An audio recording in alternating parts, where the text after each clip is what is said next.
Mi prometida encubrió a su hermana infiel a 2 semanas de la boda, y aún no lo sabía. Yo no perdí una boda, esquivé una familia capaz de destruir a un padre con una mentira. Faltaban 14 días para mi boda cuando llegué a casa y encontré a mi prometida sentada con su hermana en la sala. Las dos dejaron de hablar en cuanto me vieron. No hubo gritos. No hubo drama. Solo esa clase de silencio torpe que aparece cuando alguien estaba diciendo algo que no debía.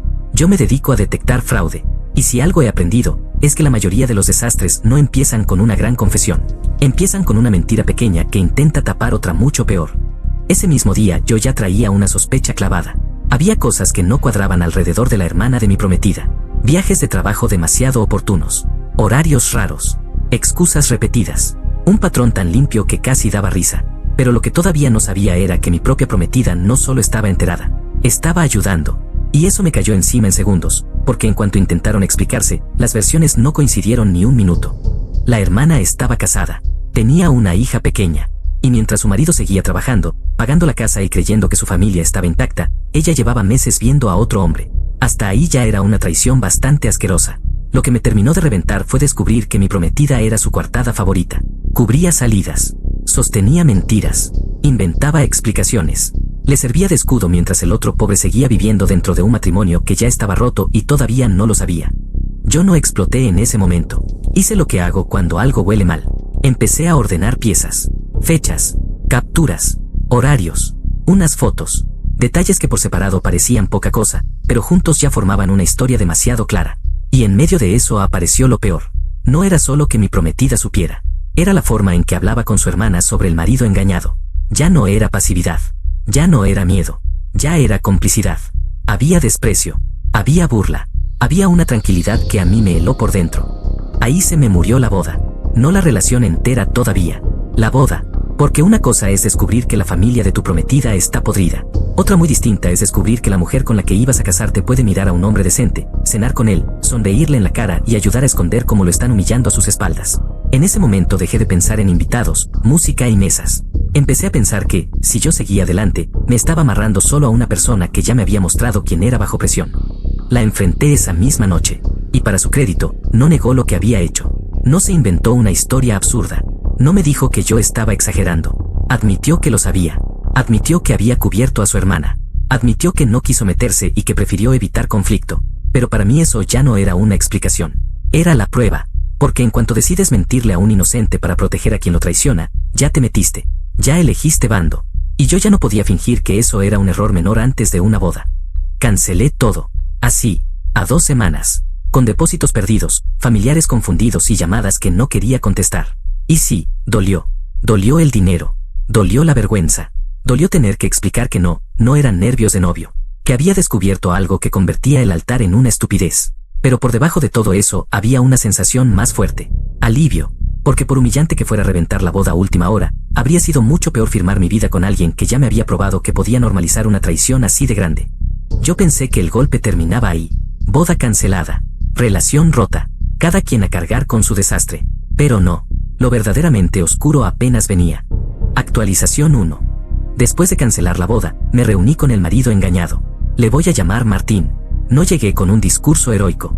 Llegué con pruebas, capturas, fechas, una secuencia lo bastante clara para que dejara de pensar que se estaba volviendo paranoico. Verle la cara cuando entendió todo fue brutal. Porque no reaccionó como alguien escandaloso. Reaccionó como alguien al que de pronto le cambian todos los recuerdos del lugar. Un montón de viajes, cenas y excusas cobraron otro significado al mismo tiempo. Martín no tardó en separar a su hija de todo ese ambiente y empezar el divorcio. Y ahí fue cuando la historia se volvió todavía más fea. La hermana de mi ex prometida no se derrumbó. No pidió perdón. No aceptó las consecuencias. Hizo lo que hace mucha gente cuando la mentira principal ya no se puede sostener. Empezó a preparar otra. Una donde ella no fuera la infiel descubierta, sino la supuesta víctima de un hombre del que había que defenderse. Y eso ya no era solo sucio. Era peligroso. Mientras tanto, en mi lado del desastre, la fecha de la boda seguía acercándose. Había regalos que devolver. Comida ya pagada. Mensajes de familiares de lejos. Mi exprometida regresó a casa de sus padres. Yo empecé a devolverle su parte de la casa poco a poco para cortar el enredo económico. Ella insistía en que no quería perderme del todo. Yo no estaba para escuchar promesas. La confianza ya no se arreglaba con lágrimas ni con arrepentimiento. Se había roto justo donde más importaba. Con el paso de los días, además, empecé a entender algo incómodo. Mi exprometida no era la mente maestra de la traición, pero tampoco era inocente. Era una persona entrenada para complacer, para no enfrentar a su hermana dominante, para no llevarle la contra unos padres que llevaban años marcando el ritmo en esa casa. Eso explica cosas, pero no las limpia. A mí no me servía entender su herida si al final esa herida la había convertido en una mujer capaz de participar en la destrucción silenciosa de otra familia. La fecha de la boda llegó y no pasó nada. No hubo ceremonia, no hubo brindis, no hubo fotos felices.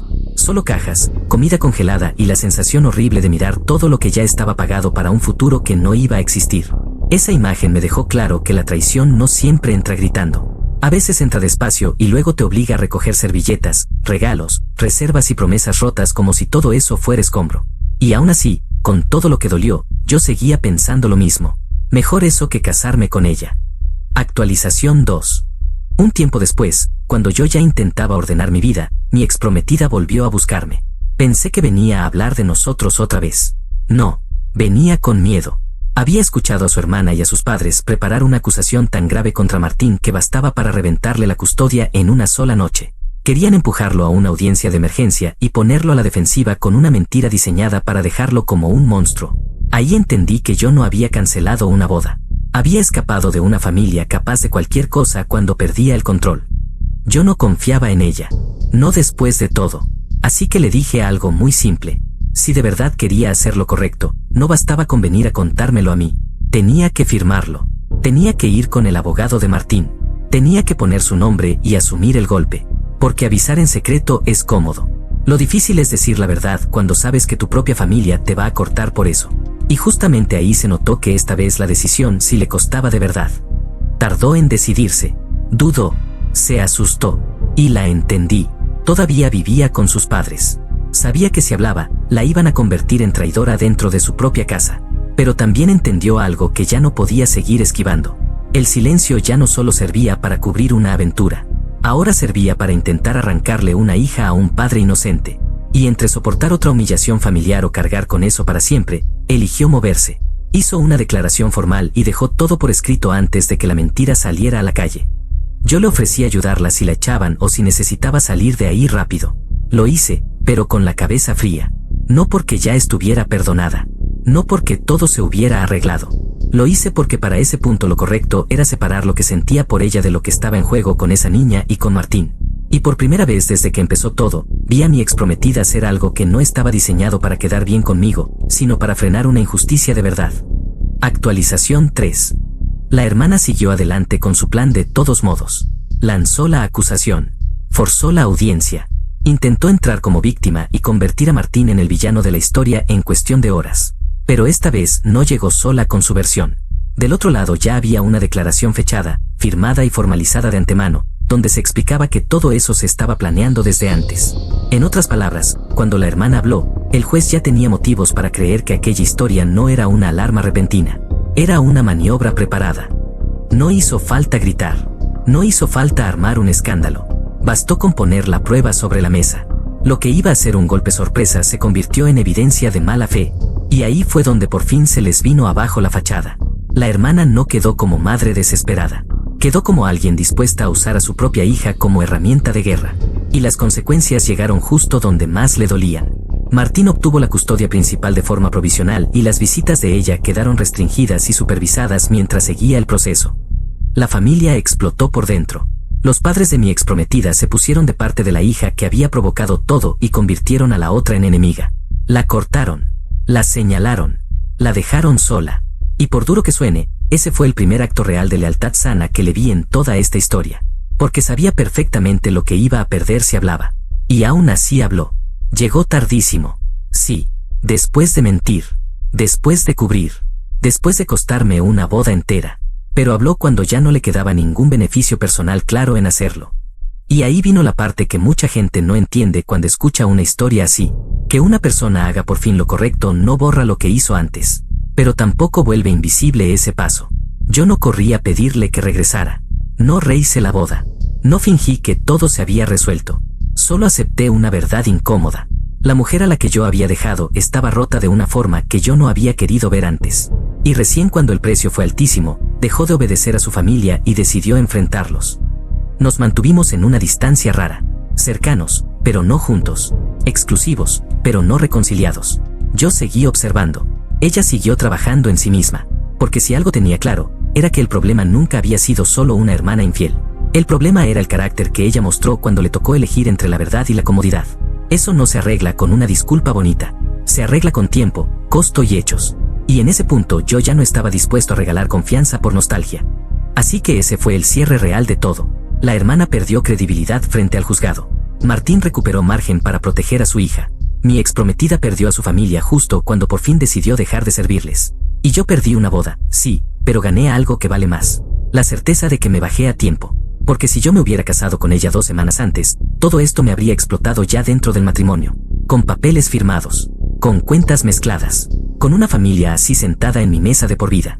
Por eso, cuando alguien me dice que qué duro cancelar una boda a 14 días, yo siempre pienso lo mismo. Duro habría sido quedarme.